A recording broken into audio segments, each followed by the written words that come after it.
여호와께 신실하지 못하여. 오늘 말씀의 제목인데요.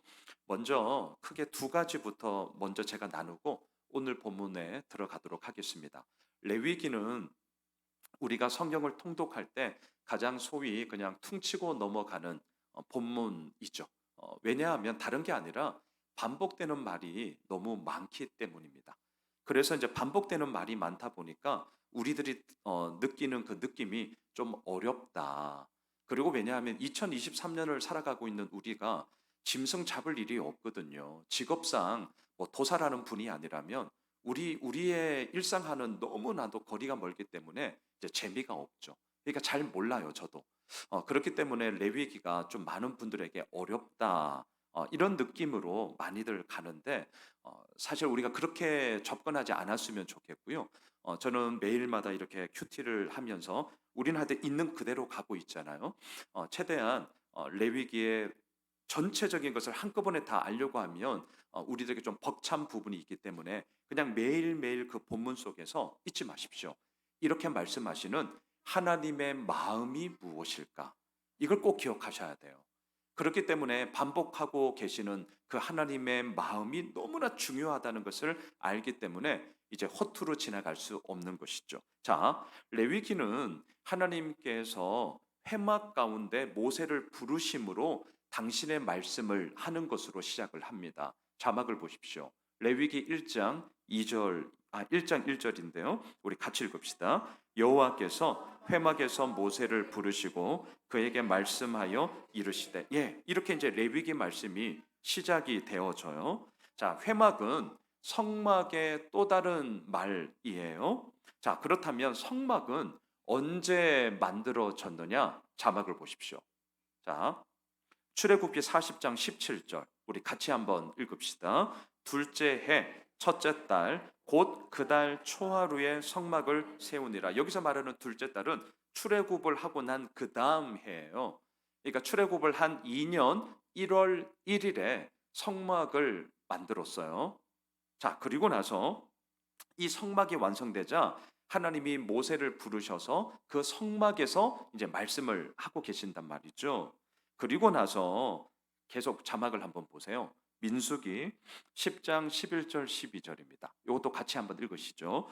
둘째 해 둘째 달 스무 날에 구름이 증거의 성막에서 떠오르매 이스라엘 자손이 시내 광야에서 출발하여 자기 길을 가더니 바란 광야에 구름이 머무니라. 자, 제가 왜 이 말씀을 읽냐면 성막이 만들어진 것은 출애굽을 한 2년 1월 1일에 만들어졌어요. 그리고 우리가 잘 알고 있습니다. 이스라엘 백성들이 출애굽을 하면서 여기저기 움직이는 신호는 낮에는 구름 기둥, 밤에는 불 기둥이 움직일 때 따라서 움직였단 말이죠. 그런데 우리가 방금 읽었던 민수기 10장 11절 12절을 보면 둘째 해 2월 20일에 그 시내 산에 시내 광야에 있던 이 구름 기둥이 움직이기 시작합니다. 자, 그럼 보세요. 레위기는 성막이 만들어지고 난 이후에 모세를 불러셔서 그곳에서 말씀하고 계세요. 언제 말씀했느냐? 정확한 날짜는 레위기에 나오지 않아요. 그럼에도 불구하고 우리가 유추할 수 있는 것은 성막이 둘째 해 1월 1일에 만들어졌기 때문에 이제 그 어간이 되겠죠. 그리고 시내산에 머물고 있던 이 성막이 언제 바란 강야로 움직이느냐? 둘째 해 2월 20일에 움직여요. 자, 그럼 계산해 보세요. 대략 레위기가 언제 하나님께서 말씀하셨느냐? 이 시내 강야에 머물고 있는 50여일 그 가운데 하나님께서 말씀하셨구나 라는 것을 확인하게 되죠. 그래서 레위기를 읽으실 때에 이 레위기의 기록은 시내 강야에 머물고 있던 50여일 이 기간 가운데 이제 뭐 일주일이 되었든지 10일이 되었든지 그건 몰라요. 하지만 50여일은 분명합니다. 이 50여일 가운데 하나님께서 말씀하신 그 말씀을 기록한 것이 레위기다. 그런 긴 기간이 아니에요. 긴 기간이 절대 아닙니다. 이걸 우선 기억해 주시면 좋겠고요. 두 번째, 계속 제가 좀 반복해 드려요. 레위기를 보실 때 제사의 목적에 따라 드리는 5대 제사가 나옵니다. 1장 번제였어요. 전적인 헌신을 의미하죠. 2장 소제였어요. 곡식으로 드리는 감사의 제사죠. 3장 속죄제였어요. 무엇입니까? 나의 죄를 3장은 화목제입니다. 화목제는 뭐죠? 하나님과 나와의 관계 속에서의 샬롬, 화평, 화목을 이야기하죠. 4장이 속죄제였습니다. 하나님, 나의 죄를 용서하여 주십시오. 그리고 오늘 5장 속건제를 우리가 보고자 합니다. 자, 헷갈려 하세요. 뭐가? 속죄제와 속건제 공통점이 있습니다. 하나님 앞에서 내가 범죄함을 회개하는 것은 속죄제나 속건제나 똑같아요. 차이점이 있습니다. 속죄제는 특별히 하나님과 나와의 관계 속에서의 죄를 범함을 회개하는 겁니다. 속건제는 뭐냐? 이제 우리가 보게 될 텐데, 나와 너와의 관계 속에서 특별히 물질적인 그러한 범죄함, 물질적인 손해를 끼쳤을 때에 그것에 대해서 내가 회개하는 것뿐만이 아니라 속건제는 중요한 키워드가 있는데 책임지는 거예요. 이거 잊으시면 안 돼요. 다시요. 속건제의 중요한 키워드는 회개는 분명한 거고, 또 하나 그 잘못에 대해서 물질적인 손해를 끼친 것에 대해서 배상을 하셔야 돼요. 책임을 지셔야 돼요. 이게 아주 중요한 포인트입니다. 속건제, 속죄할 허물 건 제사체. 자, 이 허물이 뭐냐? 오늘 본문을 통해서 크게 두 가지를 보려고 합니다. 자, 첫 번째, 하나님의 성물에 대해서 피해를 입힌 경우가 오늘 본문에 제시되고 있습니다. 자, 오늘 레위기 5장 15, 16절을 보십시오. 누구든지 여호와의 성물에 대하여 부지 중에 범죄하였으면 여호와께 속건제를 드리되 내가 지정한 가치를 따라 성소의 세겔로 몇 세겔 은에 상당한 흠 없는 순양을 양떼 중에서 끌어다가 속건제로 드려서 성물에 대한 잘못을 보상하되 그것에 5분의 1을 더하여 제사장에게 줄 것이요 제사장은 그 속건제의 순양으로 그를 위하여 속죄한즉 그가 사함을 받으리라. 자, 속건제의 첫 번째 케이스가 나와요. 성물에 대해서 피해를 입혔다. 성물이 뭡니까? 말 그대로 번제단, 성소 안의 분향단, 진설병, 등대, 또 성물이라 하면 하나님께 드리는 모든 제물, 이런 것들이 거룩한 물질, 거룩한 제물이라 해서 성물이라 하잖아요. 그런데 이러한 성물에 대해서 부지 중에 범죄하였다. 부지 중에 내가 인식하지 못하는 상황 가운데서 잘못을 했어요. 오늘날로 말하면 쉬운 예를 들면 교회에서 이렇게 같이 이렇게 사역을 하다가 뭘 준비하다가 뭘 깨뜨려 먹었어요. 이런 거예요, 그냥 쉽게 우리가 생각하면. 그럼 이제 어떻게 하셔야 돼요? 깨뜨려 먹었어. 어떻게 하실 거예요? 나도 헷갈리네. 너무 매몰. 근데 오늘 본문에 보면 우선 양 한 마리 이제 갖고 오셔야 돼요. 그리고 나서 뭐 하느냐? 그 깨뜨린 것에 대해서 원상 복귀도 해야 되고, 실은 오늘 본문에 보시면 5분의 1, 다시 말하면 20%를 더 하셔야 돼. 그래서 오늘 속건제의 키워드는 회개와 책임이에요. 자, 이 책임을 오늘 속건제는 엄청나게 많이 강조합니다. 20%, 5분의 1, 20%를 제사장의 이 배상의 의미로서 더해 줘야 합니다. 또 하나의 상황을 더 볼까요? 17, 18절을 보셔요. 만일 누구든지 여호와의 계명 중 하나를 부지 중에 범하여도 허물이라 벌을 당할 것이니 그는 내게 지정한 가치대로 양떼 중 흠 없는 순양을 속건제물로 제사장에게로 가져갈 것이요 제사장은 그가 부지 중에 범죄한 허물을 위하여 속죄한즉 그가 사함을 받으리라. 자, 요 구절을 보시면 앞서 읽었던 15, 16절과 차이점이 하나 나와요. 그것은 뭐냐면 5분의 1, 다시 말하면 20%를 더욱더 더 배상해라라는 내용이 나오질 않아요. 자, 요거는 어떠한 케이스냐? 이런 겁니다. 누군가가 잘못을 저질렀어요. 분명히. 심증은 있는데 물증이 없어요. 왜냐하면 부지 중에 전자 내가 의식하지 못한 상태에서 뭔가 잘못을, 그리고 지나가다가 그냥 나는 이렇게 지나갔는데 나중에 알고 봤더니 뭐가 깨져 있어. 나는 정말 모를 때가 있잖아요. 그럴 때 애매한 상황이 있단 말이에요. 분명히 살다 보면 진짜 애매해요. 애매해. 심증은 있는데 진짜 물증이 없어. 너지! 이렇게 할 거리가 없는 거예요. 자, 이때 어떻게 해야 하냐라는 거예요. 어떻게 해야 되느냐. 자, 그럴 때에 물증은 없는데 저 목사님이 깨트려 먹은 것 같은데 만약에 이럴 때가 있잖아요. 그런 분위기상 난가? 근데 나도 뭔가 좀 찝찝하긴 하고.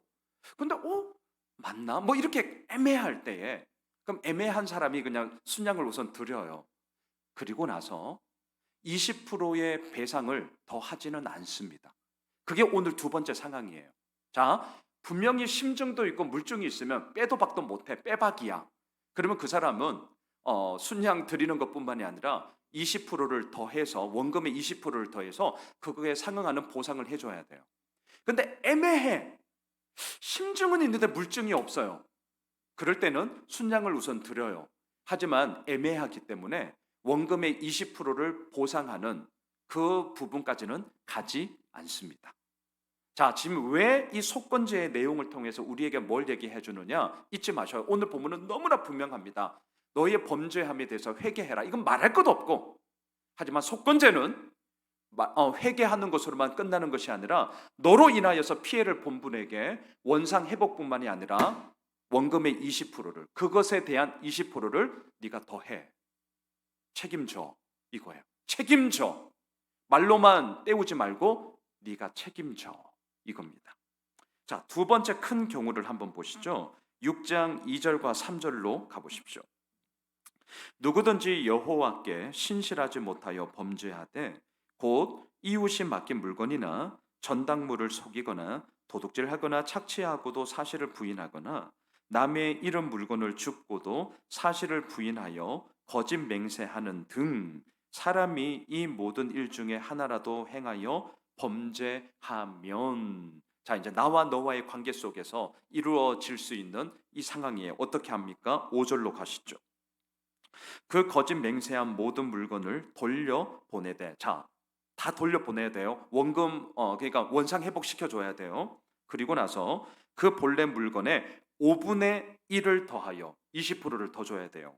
돌려 보낼 것이니 그 죄가 드러나는 날에 그 임자에게 줄 것이요. 똑같습니다. 앞서 우리가 본 것처럼 피해를 끼쳤느냐? 그러면 당연히 그 피해 끼친 원금 원상 회복은 말할 것도 없이 그것에 5분의 1, 20%를 더해줘.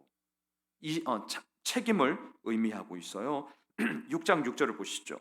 그는 또 그 속건 제물을 여호와께 가져갈지니 곧 내가 지정한 가치대로 양떼 중 흠 없는 순양을 속건 제물을 위하여 제사장에게로 끌고 갈 것이요. 자, 이렇게 속건제는요 간단합니다. 하나님의 성물을 피해를 입혔든지 나와 너와의 관계 속에서 이해관계 속에 피해를 입혔든지 이 큰 상황 가운데서 어떻게 하느냐? 순양을 드림으로 회개를 하는 것이고요. 또한 책임에 있어서는 원상 회복뿐만이 아니라 그에 대한 어떤 피해를 더 받기 때문에 원금의 20%를 더해서 그에게 보상을 해야 한다. 이게 이제 속건제의 내용이에요. 자, 이건 이제 팩트적인 부분이고 저는 오늘 이 저녁 이 포인트로 오늘의 결론이자 우리가 좀 붙잡고 나아가야 할 사항들을 말씀드리고자 하는데요. 6장 2절을 다시 한번 보십시오. 자, 6장 2절은 우리가 같이 한번 읽어보시죠. 시작. 누구든지 여호와께 신실하지 못하여 범죄하되 곧 이웃이 맡긴 물건이나 전당물을 속이거나 도둑질하거나 착취하고도 사실을 부인하거나. 자, 이 속건제를 해야 하는 그러한 우리들의 형편에 있어서 우리들의 상황에 있어서 오늘 이 레위기를 통하여 하나님은 또한 모세를 통하여 이스라엘 백성들을 향하여 이 범죄함의 본질적인 이유가 뭐냐? 오늘 말씀의 제목입니다. 여호와께 신실하지 못하여. 오늘 6장 2절에 있는 이 구절을 우리가 오늘의 결론으로 제가 좀 삼고 싶습니다. 여호와께 신실하지 못하여. 그래서 어떤 일이 벌어집니까? 이웃에 맡긴 물건을 마치 내 것인 양 속인다는 거예요. 여호와께 신실하지 못하여 어떻게 합니까? 남의 것을 슬쩍 도둑질한다는 겁니다. 여호와께 신실하지 못하여 어떻게 합니까? 남의 것을 착취하고도 나 그런 적 없어요. 발뺌한다는 거예요. 또한 여호와 앞에 신실하지 못하기에 남이 잃어버린 물건을 내가 습득했어요. 그리고 뻔히 주인이 누군지를 알아. 그럼에도 불구하고 나의 탐욕으로 인하여 모른 척 한다는 거죠. 하나님 앞에 신실하지 못하여 거짓 맹세를 하면서까지 남의 것을 내 것인 양 취득한다는 것. 이것이 바로 무엇으로 인하여 나타나는가? 여호와께 신실하지 못하여라고 오늘 레위기는 우리들에게 말하고 있습니다. 자, 저는 이 부분을 이제 조금 더 확장할게요. 제가 제자반 2학기 하나님을 경험하는 삶, 이제 저 10가 11가 뒤쪽으로 가면 이런 내용이 있습니다. 나와 너와의 관계 속에서 뭔가 흐트러짐이 있고 뭔가 무질서함이 있고 뭔가 수많은 갈등이 벌어집니까?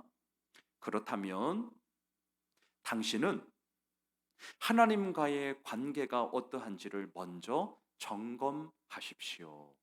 이 부분이 나와요. 자, 저는 오늘 본문 여호와께 신실하지 못하여, 이 얘기는 단지 하나님과 나와의 관계만이 아니라 6장에서 나와 너와의 관계 속에서도 왜 이러한 범죄함이 이루어지느냐? 여호와께 신실하지 못하여라는 거예요. 다시 말할게요. 하나님과 나와의 관계 속에서의 무질서함과 흐트러짐은 단지 하나님과의 관계에서만이 끝나는 것이 아니라 우리들의 삶의 전반적으로 이루어지는 나와 너와의 관계 속에서도 악영향을 끼치더라, 이 얘기입니다. 악영향을 끼쳐요. 하나님은 하나님이고 사람은 사람이고 이렇게 따로 국밥이 아니 되더라라는 것입니다. 하나님 앞에서 나의 신실하지 못함이 있다면 다른 사람들과의 관계 속에서도 뭔가 엉클어집니다. 갈등이 벌어집니다. 그리고 그 갈등으로 인하여서 다시 한번 내 삶의 무질서함이 어디로부터 생긴지를 우리는 또한 봐야 한다는 것이죠. 여러분, 우리의 인생을 이끌어가는 키워드, 하나님 앞에 내가 신실한가? 우리가 힘써야 할 키워드, 하나님 앞에 내가 신실한가? 오늘 이게 저의 결론이에요. 정말 하나님 앞에 내가 신실한가? 그렇다면 우리는 묻게 됩니다. 신실한가 도대체 뭡니까? 그게 레위기예요. 그게 레위기예요. 뭐가 신실한 거지? 뭐가 하나님 앞에서 내가 온당히 서 있다라고 얘기하는 것이지? 라는 질문에 대해서 우리는 매일마다 레위기를 통하여 우리가 서야 할 신실함을 발견하게 되는 것이죠. 여러분, 우리의 성부처는 다른 사람이 나를 어떻게 보느냐에 있지 않습니다. 우리의 승부처는 다른 사람이 나에 대해서 어떻게 하느냐, 또한 내가 다른 사람에게 어떻게 할까, 이거는 부차적인 것이지 내가 하나님 앞에 어떻게 서 있는가, 정말 내가 하나님 앞에 신실함으로 나아가고 있는가, 이것에 대한 우리들의 올바름이 필요한 것이죠. 저는 이 부분으로 번제에 대한 이야기, 소제, 또한 이번 주 우리가 제사장들을 향한 그런 이야기들을 계속 보고 있잖아요. 지극히 거룩하여, 기억나십니까? 네가 하는 모든 일상의 삶 함부로 하지 마. 저는 이렇게 들려요. 그러니까 우리들의 모든 일상의 삶 속에서 이루어 나가시는 하나님의 은혜가 얼마나 큰가, 이것을 우리가 보게 되는 것이죠. 또한 오늘 아침 어떻습니까? 예물답게 드려라. 감사제는 당일만 먹어라. 왜 그러냐고요? 날마다의 감사를 하나님께서는 원하시기 때문이죠. 자원제, 서원제는 이튿날까지 먹어. 왜요? 그렇게 나의 자원함, 하나님 이렇게 하겠습니다. 서원, 하나님 앞으로 제가 이렇게 할 것입니다. 그것이 공수표가 되는 것이 아니라 더 많은 증인들이 내 가운데 있게 함으로 말미암아 더욱더 신실함으로 하나님 앞에 서게 하고자 함 아니겠습니까? 말씀을 정리하겠습니다. 여호와 앞에 신실하지 못함은 우리들의 모든 삶의 흐트러짐이 이루어지게 됩니다. 하지만 오늘 이 저녁 이 한 단어 딱 기억합시다. 하나님 앞에 신실하여, 그 신실함이 결국 우리의 삶을 굳건하게 세우고요, 그 신실함이 우리를 하나님 앞에 온전하게 서게 합니다. 바라기는 그 신실함의 이야기가 우리의 생활을 통하여 또 우리 교회를 통하여 더욱더 울려 퍼지게 되는 그런 주님의 몸된 은혜 있길 주님의 이름으로 축복합니다.